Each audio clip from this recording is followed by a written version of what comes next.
working at the UN, but during the summer, what I was mostly working on was called ECOSOC, or the Economic and Social Council. There we go. ECOSOC meets in the summer. It includes 54 of the UN's 102 member states. So it doesn't have everybody, but it's a pretty good chunk.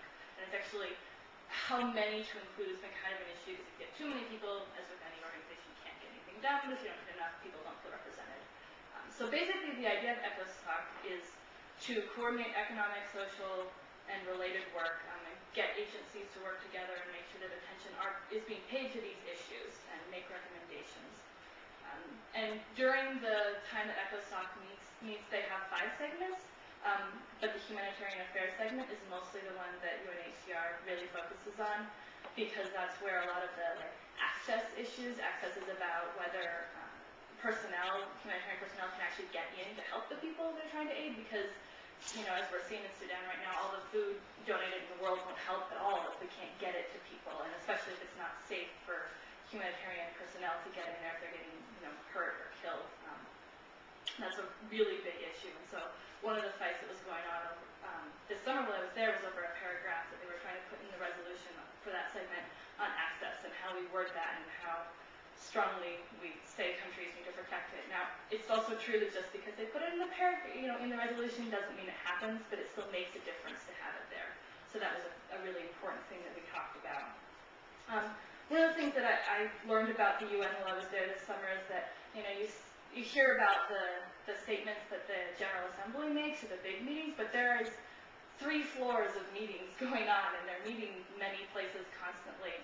So we see the, video, if we see them at all, most people don't. But if you look online, you can see the big, pretty meeting halls where they're having official meetings and they're reading the statements. But I got to go downstairs where they have these little meeting rooms where they're having negotiations where the actual work gets done.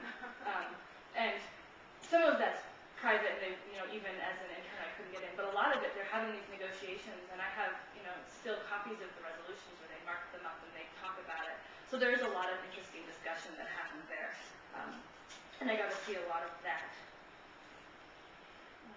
Another thing that I got to attend was a Security Council meeting. I went to a couple of them, actually. One, they were discussing the sort of things that they were looking at was a border dispute between Ethiopia and Eritrea. And that was really interesting to watch, because they bring in the representatives from those different countries and have them make their statement. And it's interesting how different what people say publicly to explain themselves. Like, everybody talks to me like, oh yeah, that makes sense.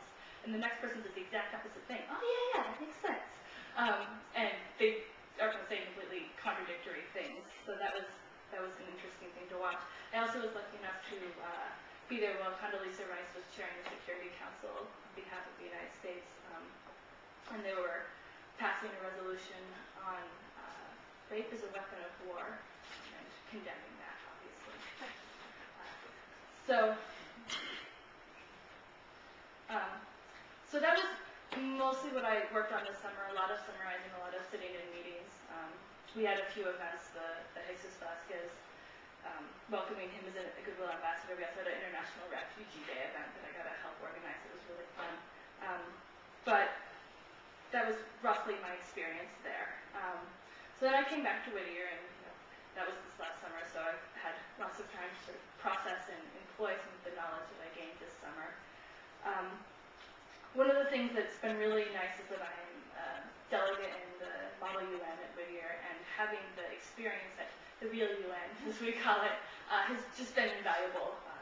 Trying to figure out how to work. We're working on the U.S. delegation and being the permanent representative for the U.S. delegation, and watching the real U.S. delegates really gave me an insight that even if you don't always agree with all the policies, because we have so many policies, you're bound to disagree with some of them, they continually represented our country with a calm and diplomatic attitude that I was really proud to watch them, and very inspired, and I hope I can represent us as well at Model UN. I also learned a lot about experience as a Nixon Fellow at the UN is really going to be helpful for me in my career, because what I want to do is be a Foreign Service Officer for the U.S. State Department. And I don't know that I will necessarily ever serve at the UN, so I don't know that I will be representing in that sense, but seeing how key the UN is as part of our overall interaction with the international community and how can be very useful and also has weaknesses was really, it was very informative, and I was glad that I had